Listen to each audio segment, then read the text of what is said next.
Section 8. End cycle. The lamp will beep once when 3 minutes are remaining and again 3 times on the final 3 seconds of the cycle, with one long beep when the time reaches 0. The light will automatically turn off when the cycle is complete. Remove the light guide from the retractor. Gently pull the lamp away from the patient while maintaining the vertical position. Carefully remove the gel with suction and/or wipe the surface of the enamel clean with damp gauze. Take care not to dislodge the isolation materials. Do not irrigate.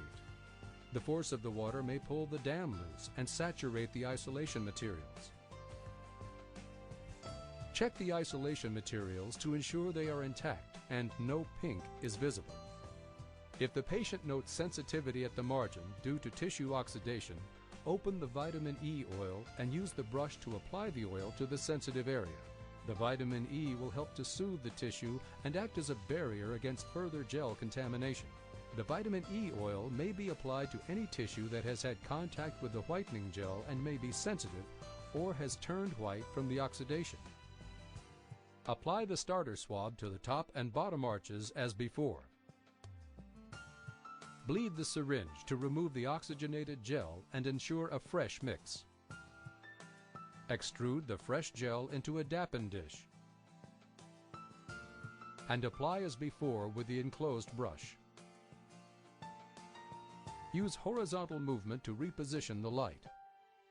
At the beginning of each session, note that the number of sessions remaining has been reduced. Attach the light guide to the retractor and press the start button to activate the timer. Repeat these steps for each session to complete the whitening procedure.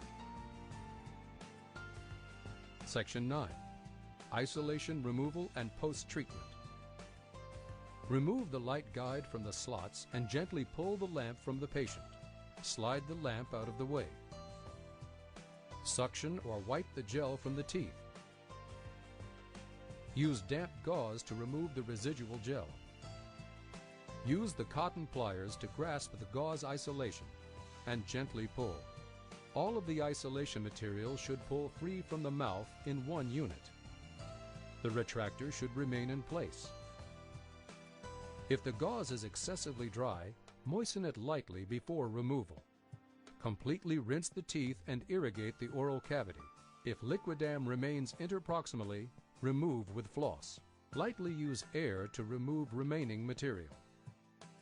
Now it is time to judge the initial whitening results. With the retractor still in place, use the shade guide to determine the after shade. Document in the patient's chart and with a photograph. Review the post-treatment care instructions with the patient and provide the card included in the kit for reference. Explain to the patient that the teeth are more susceptible to restaining over the next 24 to 48 hours. The teeth may continue to lighten during this period, and the patient must be careful not to consume any staining foods or beverages. Syringe the satin finish potassium nitrate and sodium fluoride gel into the completed take-home trays and seat them on the patient. We recommend a minimum initial wear time of 10 to 15 minutes. A complete application requires approximately half of one syringe. If the trays are not ready, syringe the satin finish directly onto the teeth. Dispense the take-home whitening gel for maintenance care to the patient. The remaining satin finish gel or a desensitizing product such as Relief ACP can also be dispensed to the patient at this time. Section 10. Cleaning and storage. Use any standard quaternary ammonium phenolic-based disinfectant or alcohol to wipe down your ZOOM lamp.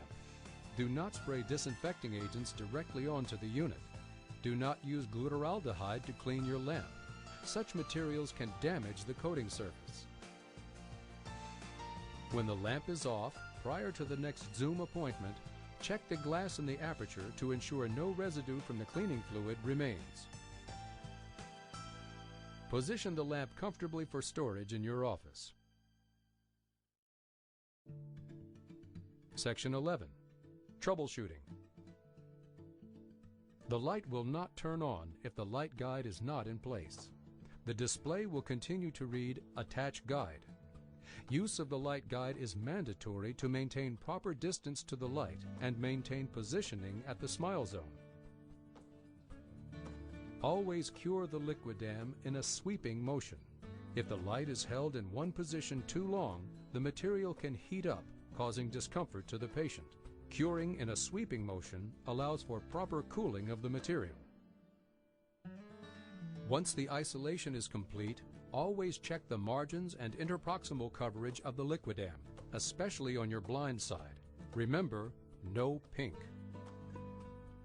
Use the vitamin E oil to soothe any sensitive or blanched tissue from contact with the whitening gel. If the vitamin E is applied at the margin after the first session, place an additional application of oil between the second and third session to ensure the barrier remains intact. If there is a concern about excessive sensitivity and ibuprofen is needed, do not exceed 1,200 milligrams within a 24-hour period. The smallest effective dose should be used. Consult a doctor for full prescribing information, warnings, and cautions. Stronger pain medication can be prescribed if needed. Post-procedure, the bleach trays can be used to deliver additional satin finish or relief ACP gel to the patient.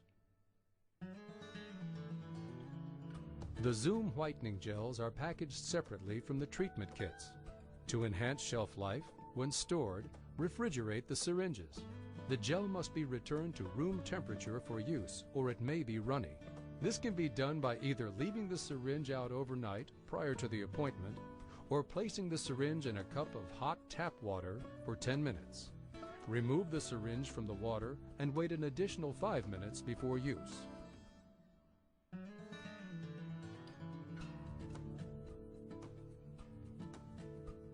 Please check the Discus Dental website or contact your sales representative for additional copies of these and other reference materials and forms.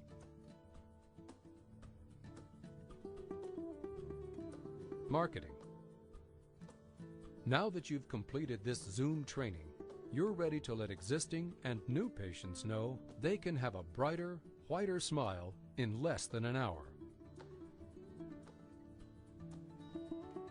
For more information about marketing ZOOM to current and potential patients, call your sales representative.